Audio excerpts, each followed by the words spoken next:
Ayan, hi guys. So ano tayo ng durian, magmumukbang. Ayan na yung na-open natin na durian. Yung kasama ko inis na inis sa akin kasi sobrang baho daw. Yung durian natin guys, hindi to galing sa Davao ha. Galing ito sa Quezon kasi meron ding mga nagbebenta nito sa sa may bandang Laguna. And galing sila kaya nagpabili ako. Alam niyo guys, nung una hindi talaga ako kumakain nito. Nung una kong ano nito, hindi ko alam masusuka ako kasi parang siyang amoy na bawang na ewan.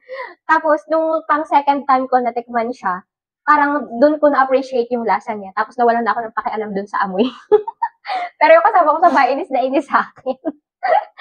Kasi sobrang baho daw. Sa kanya ko kasi pina-open to. Sabi, ikaw na yung mag-open yan. Ikaw naman yung kumakain. Eh, di ba, ano siya, matinik, masakit sa balat. Kaya pina-open ko sa kanya, inis na inis sa akin. Kaya magmumukbang tayo. Nagsilabasan yung mga kasama natin dito. Bahala kayo dyan. Basta kakain ako ng durian. Ayan, ang sarap niya kasi guys, para sa akin. Wala siyang ibang katulad na lasa. Yung parang pagka-milky na something ganun. Wala nang pakialam dun sa amoy niya.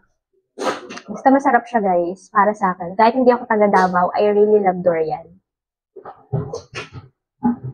Ayan o. Tingnan naman yung pagkaka-open, hindi pa maayos. Ayan. Madaming ayaw sa durian. No? Pero masarap yung lasa niya kasi.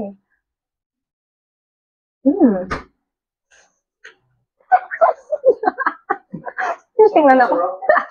Oo naman. Bahala ka dyan, mabahuan ka dyan.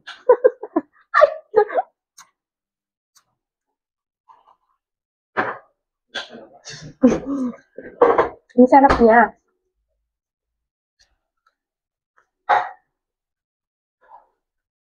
Sulit tatlong durian to. Isa pa lang yung na-open natin.